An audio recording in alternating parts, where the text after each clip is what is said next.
The president of Kazakhstan has said he believes a peace deal might be reached between Russia and Ukraine if both sides freeze their conflict. Kassym-Jomart Tokayev was speaking directly to Russian President Vladimir Putin, who was sitting alongside him at a bilateral meeting in the eastern Russian city of Omsk. So let's listen in to what Tokayev said. We've always held the Ukrainian people, their culture and their language in high regard. And we believe that the nature of this conflict is not entirely clear to many, including ourselves. No one knows how to resolve the situation, because each side has its own position. But on the other hand, there is the option of putting the whole matter on hold. This is a tried and tested approach in international practice. And all of this must be halted, because what's happening, in my firm opinion, plays into the hands of and delights the opponents of both Russia and the Ukrainian state. All right, for more on this, let's speak now with DW correspondent Lisa Lewis in Riga.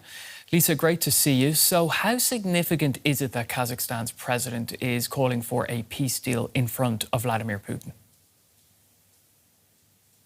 Right, I think it's fair to say that this is quite an extraordinary moment to see a close ally of Russia's speak out publicly in a televised speech, really, which was live television. Vladimir Putin didn't seem to be in the know about this. And Kazakhstan is really an important, one of the most important allies of Russia. It's a large country. It's got huge raw material reserves, oil and petrol, and has been asked also to help out with oil deliveries to Russia recently. Mind you, the president of Kazakhstan has spoken out beforehand. He has never really supported the Russian war in Ukraine, the Russian invasion of Ukraine. He has spoken out against Russia. So that indicates that he has some kind of liberty to speak out.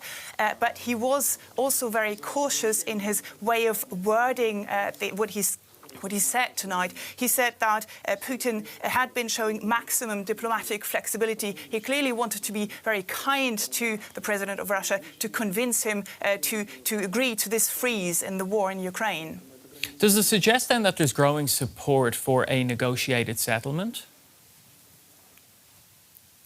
Well, it could suggest that, really. Mind you, when you look at, in Russian history, revolutions have not come from the bottom up, like in countries such as France, but they've happened top down, really. They've been initiated by the elite, by politicians, intellectuals, business people. So it seems that more and more people are unhappy about this war that is now in its fifth year and doesn't seem to be going forward very quickly. At least there seems no end in sight. And there's this little music that is mounting. And maybe what we heard tonight is an indication that now more and more people will be speaking out. There was also an instance of, a very well-known actor that came out recently saying, Putin should stop the war. Well, that actor is rather pro-government. So all these are indications that there might be a hidden push so far to push Putin to end the war.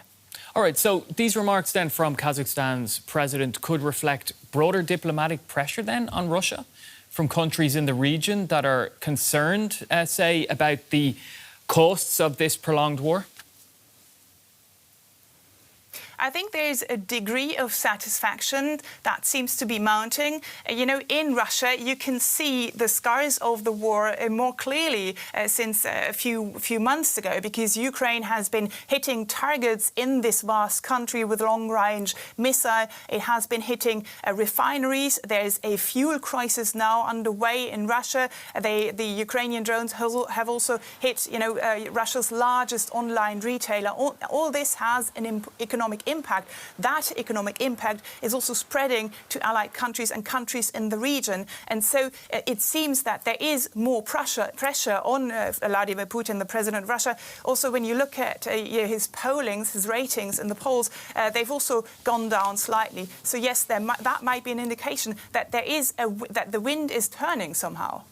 Yeah, and I mean, like you mentioned there's been as well Ukrainian drones hitting targets deep inside Russia.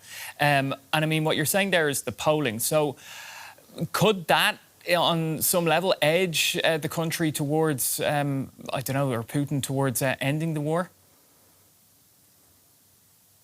Well, it remains to be seen. You know, analysts have been speculating about this for months, really, actually saying, you know, the cost of the war is going up, political pressures rising, economic pressures rising, and they've been saying maybe that will push President Putin towards the negotiation table. So far, though, he's digging his heels in. Actually, the Kremlin has already reacted to what the president of Kazakhstan said tonight. He's been saying it's impossible to freeze the conflict as it is because of Kyiv's position. Russia needs to obtain its goals, and that is an indication that so far, at least publicly, Russia is still sticking to its maximalist demands.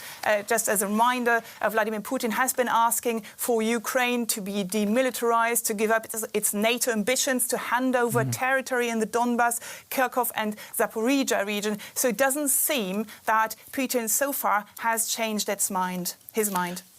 All right, we'll leave it there, Lisa. Great to get that update from you in Riga. DW's Lisa Lewis in Riga, the Latvian capital. Thanks so much.